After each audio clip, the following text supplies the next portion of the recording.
There is a rhythm that governs all things, from the rising and falling of the sun, to the blooming of flowers in spring and their retreat in winter, to the inhale and exhale of your own breath.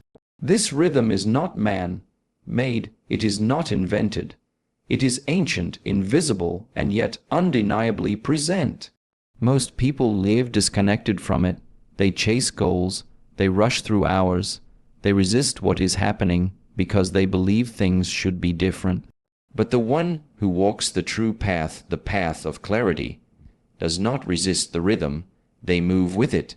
July 2025 is not just another page in the calendar. It is a pulse within this greater rhythm.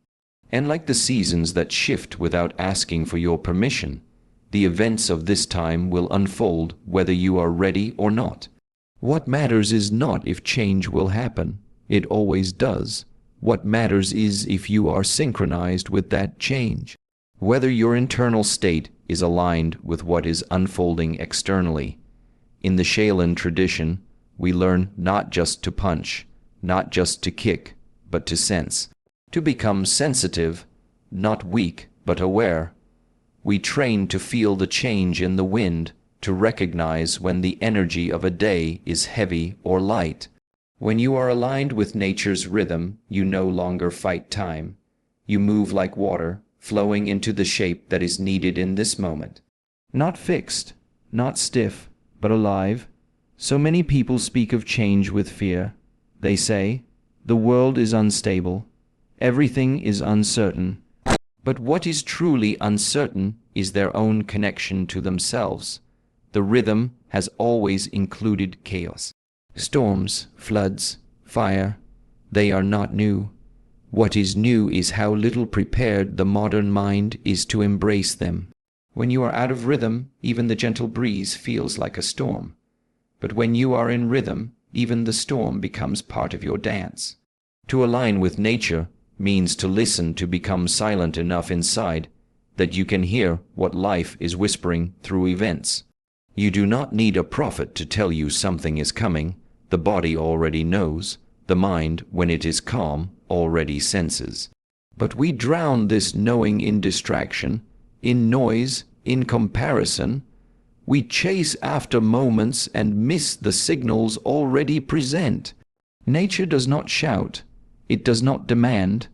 It simply unfolds perfectly, with or without your awareness. This is why stillness is power.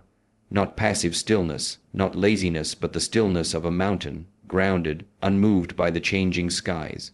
In July 2025, there will be movements, some large, some quiet. But if you are not grounded, you will be tossed around by everything. You will react instead of respond. You will panic instead of observe. And when you react, you become predictable. When you panic, you become weak.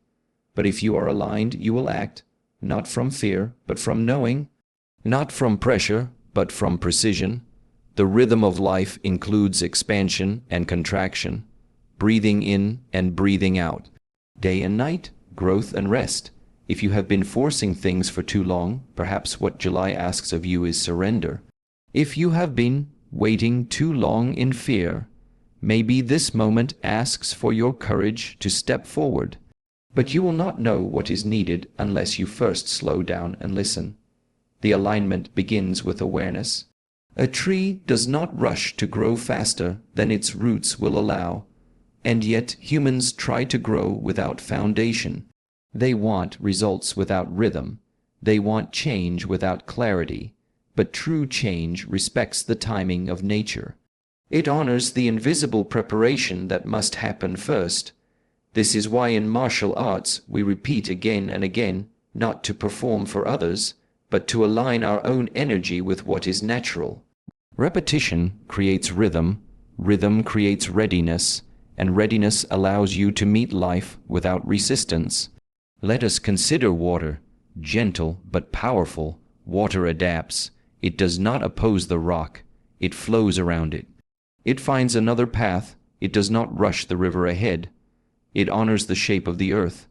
And yet over time it is water that wears down the stone, not force, but consistency. If you learn from water, You will learn how to endure July without fear. You will move through events without being trapped by them. You will remain fluid, not frozen by uncertainty. Many people try to control the outcome. They want guarantees. But this is not the way. The way is not control. It is cooperation. Cooperation with life as it is, not as you demand it to be. When you walk barefoot in the forest, you feel the ground differently. You become aware of the temperature, the pressure, the terrain. Your steps are softer, more deliberate. This is the same sensitivity you must cultivate to stay aligned with what is unfolding in your life. July will not be a time to force. It will not respond to stubbornness, but it will reward awareness. If you pay attention, not just to headlines and outer noise, but to your own energy, you will notice where you are being called to adjust. Maybe to release something, maybe to pick something up, to speak a truth, or to stay silent. You must be quiet enough to hear that instruction. It will not come through your emotions, it will come through your essence. This alignment is not achieved in one moment. It is a practice, a daily returning, the way a monk bows before training, not out of tradition alone, but out of respect for the moment, the training, and the self. That bow is a reminder, I am not above the rhythm, I am part of it. And so you too must return, not just once, but again and again. With each breath, come back to center. With each morning, renew your awareness. Do not wait for events to crash upon you to begin listening.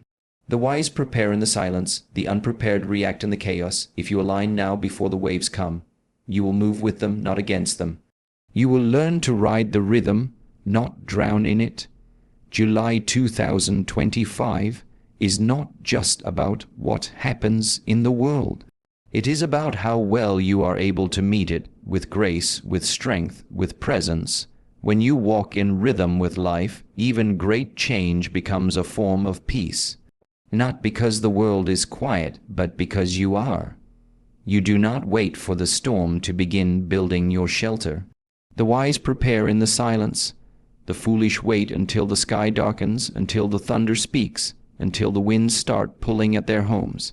By then, it is too late. The training must be done in stillness, long before the world begins to move. This is not just a lesson in survival.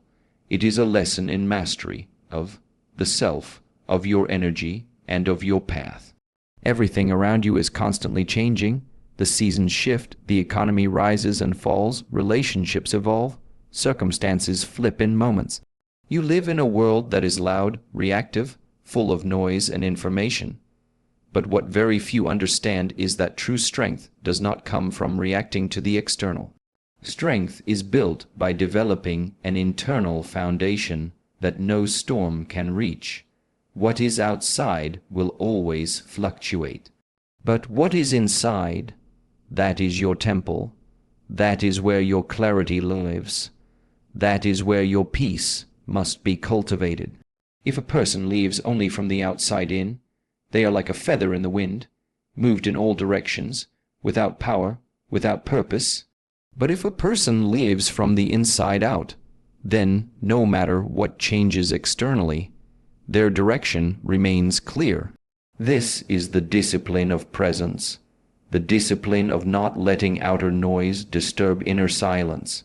When chaos arises in the world, people run, shout, post, protest, hide, argue. They want to be heard. They want to be seen. They want to protect what they feel is being threatened. But all of this activity, all of this movement, rarely comes from stillness. It is born from fear. It is born from confusion. It is born from a mind that has not trained itself to watch before it speaks, to feel before it fights. In the Shaolin tradition, we train the body to move instinctively, but that instinct is not wild, it is refined. It is shaped through hours, months, years of repetition. It becomes so natural that when a strike comes, the response is immediate, but not emotional. It is clear, efficient, unshaken. The same must be true with your mind. When a difficulty arises, you must respond not from panic, not from the shallow breath of anxiety, but from depth. From training, from internal structure. Internal structure means you have taken the time to understand your patterns. You have looked inward long enough to recognize your triggers. You know what pulls you off center, and because you no longer give those things power. You become responsible, not reactive. Response is a product of mastery. Reaction is a product of conditioning. There is nothing noble in being easily disturbed. There is no strength in allowing yourself to be controlled by the external. This world will always give you reasons to feel angry, disappointed, hopeless, afraid, but the presence of those reasons does not mean you must surrender to them. Instead, when they arise, see them for what they are: opportunities to test your preparation, to see whether your inner world is as grounded as you believe. In times of difficulty, the untrained ask, "Why is this happening to me?" But the trained ask, "What does this moment demand of me?" The first question weakens you, the second awakens you. To prepare internally is to carry stillness like armor. It is to wake up each day not needing the world to be perfect in order for you to feel peace.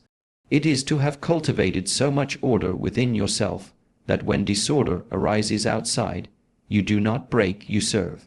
You lead, you guide others back to clarity, because you have first guided yourself. This is the root of leadership, not titles, not followers, not control. True leadership is embodied. It is visible in your silence, your posture, your breath. It is felt in how you respond when others collapse. A leader is one whose inner fire stays lit, even when the winds of change howl loudly around them. If you do not prepare internally, you will always seek someone or something to blame when change arrives. You will look for escape, you will look for comfort, but life does not promise comfort, it offers growth. And growth only happens when you are willing to meet discomfort with discipline. You cannot meditate only when you feel calm. You must sit in silence even when your mind is loud. You cannot train only when you are motivated. You must move even when the spirit feels heavy. This is how strength is formed, not by avoiding the storm, but by building yourself in such a way that the storm bows before your stillness. You see, external preparation is limited. You can buy food, lock your doors, make plans. These are useful. But without internal clarity, no external preparation will hold. You will still feel fear. You will still become overwhelmed. You will still react because you have built no temple inside. You have no place to return to when everything outside begins to collapse. The breath is your first gate. Observe it, not just in meditation, but in every moment. How you breathe is how you live. If your breath is shallow, your mind will be shallow. If your breath is steady, your awareness will be steady. With each breath, you remind yourself, I am not at the mercy of the world. I am the master of how I meet it. Preparation does not mean prediction, it means presence. You do not need to know every detail of what is coming. You need to be ready to meet anything that comes. This is the way of the martial artist. This is the way of the mindful warrior. To be light on your feet, sharp in your attention, and rooted in your spirit. When you begin to live from this place, a shift occurs. You no longer need constant reassurance. You no longer seek constant approval. You do not wait for others to calm you. You become the calm, you become the center, not because the world is gentle, but because you are trained to remain gentle in a world that forgets. So prepare, not just by gathering knowledge, not just by listening to predictions. Prepare by becoming someone who does not need the world to slow down in order for you to remain steady. Prepare by clarity does not come when you stare harder. It arrives when you stop clinging. Just as the water becomes clear when it is still, so too does the mind reveal truth when it lets go. But in a world that teaches you to grasp, to chase, to attach, to outcomes, to identities, to expectations, detachment becomes not an escape, but a mastery. To see clearly, you must first step back. Just like an artist must take a few steps away from their canvas to see the whole picture, You too must learn to step away from the emotion, from the noise, from your ego, in order to recognize what is truly happening. Detachment is not coldness, it is not apathy, it is not the absence of care. True detachment is deep care, but without obsession. It is full presence without ownership. It is acting from love, wisdom, and clarity, not from fear, desperation, or illusion. Most people are trapped in their own minds. They are not seeing life, they are seeing their projections. They are caught in assumptions, in memories, in judgments, and they believe what they see is the truth. But the truth is often hidden